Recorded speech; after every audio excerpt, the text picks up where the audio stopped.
നമസ്കാരം. ടൈം മീഡിയയിലേക്ക് സ്വാഗതം.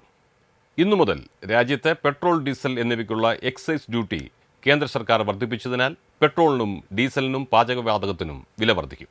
ഗാർഹിക ആവശ്യത്തിനുള്ള പാചകവാതക സിലിണ്ടറുകളുടെ വിലയിലും വൻ വർധനയാണ് സർക്കാർ പ്രഖ്യാപിച്ചിരിക്കുന്നത്. US പ്രസിഡന്റ് ഡൊണാൾഡ് ട്രംപിന്റെ പകരച്ചുങ്ക നടപടിയിൽ രാജ്യത്തിന്റെ കയറ്റുമതി വരുമാനത്തിന് തിരിച്ചടിയാകുമെന്ന വിലയിരുത്തലുണ്ടായതിന് പിറകെയാണ് വൻ വിലക്കയറ്റത്തിനും മറ്റ് ബുദ്ധിമുട്ടുകൾക്കും ഇടയാകുന്ന തരത്തിൽ ഗ്യാസ് ഇന്ധന വിലകൾ രാജ്യത്ത് വർദ്ധിക്കുന്നത്. ഗാർഹിക ഉപയോഗത്തിനുള്ള പാചകവാതകത്തിന്റെ വില സിലിണ്ടറിന് 50 രൂപ വർദ്ധിപ്പിച്ചതായി കേന്ദ്ര പെട്രോളിയം മന്ത്രി ഹർദീപ് സിംഗ് പുരി ഇന്നലെ അറിയിച്ചു. വർധന ഇന്ന് 8/4/2025 ചൊവ്വാഴ്ച മുതൽ പ്രാബല്യത്തിൽ വന്നു.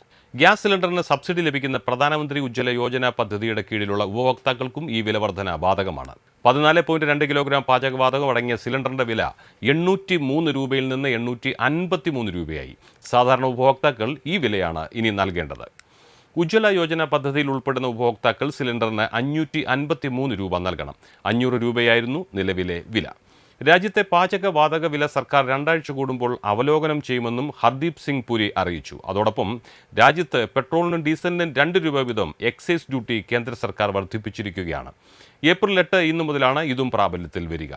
എക്സൈസ് ഡ്യൂട്ടി കൂട്ടിയെങ്കിലും ഇന്ധനവിലയിൽ മാറ്റമുണ്ടാകില്ലെന്ന് പൊതുമേഖലാ എണ്ണ കമ്പനികൾ അറിയിച്ചതായി കേന്ദ്ര പെട്രോളിയം മന്ത്രാലയം വ്യക്തമാക്കി. US പ്രസിഡന്റ് ഡൊണാൾഡ് ട്രംപിന്റെ പകരച്ചുങ്ക നടപടിക്ക് പിന്നാലെ ആഗോള എണ്ണവിലയിൽ ഇടിവുണ്ടായിരുന്നു. തുടർന്ന് ഇന്ത്യയിൽ ഇന്ധനവില കുറയുമെന്ന് പ്രതീക്ഷിച്ചിരിക്കുന്നതിനിടയിലാണ് അപ്രതീക്ഷിതമായി കേന്ദ്രം എക്സൈസ് ഡ്യൂട്ടി കൂട്ടിയത്. ഇതോടെ പൊതുജനങ്ങൾക്ക് ലഭ്യമാകേണ്ടിയിരുന്ന വിലക്കുറവ് കിട്ടാൻ ഇടയില്ല. ക്രൂഡ് ഓയിൽ വില 4 വർഷത്തെ താഴ്ചയായ $60 ഇടിഞ്ഞത്. നിലവിൽ കേരളത്തിൽ പെട്രോളിന് ലിറ്റർ 107 രൂപ 48 പൈസയും ഡീസലിന് ലിറ്ററിന് 96 രൂപ 48 പൈസയുമാണ്.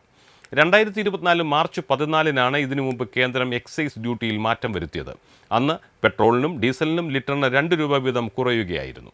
ലോക്സഭാ തെരഞ്ഞെടുപ്പിന് മുൻപായാണ് ഏറെക്കാലത്തിനു ശേഷം ഇന്ധനവിലയിൽ കുറവുണ്ടായത്. ഇതിനുശേഷം കഴിഞ്ഞ ഒക്ടോബർ 30 ഇന്ധനവിലയിൽ മാറ്റമുണ്ടായി. പെട്രോൾ പമ്പ് ഉടമകൾക്കുള്ള കമ്മീഷൻ കൂട്ടുകയും ചരക്ക് നീക്ക ഫീസ് പരിഷ്കരിക്കുകയും ചെയ്തതോടെയാണിത്. അന്ന് കേരളത്തിൽ ചിലയിടങ്ങളിൽ നേരിയ തോതിൽ വില കൂടുകയും കുറയുകയും ചെയ്തു.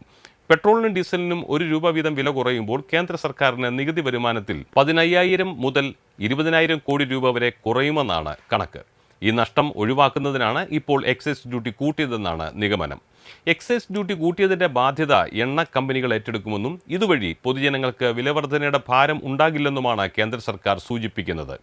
എന്തായിരുന്നാലും ഈ കണക്കുകളൊന്നും തന്നെ തലയിൽ കയറാത്ത പാവപ്പെട്ട സാധാരണക്കാരൻ എന്തു ചെയ്യുമെന്നറിയാതെ പ്രയാസത്തിലായിരിക്കുകയാണ്.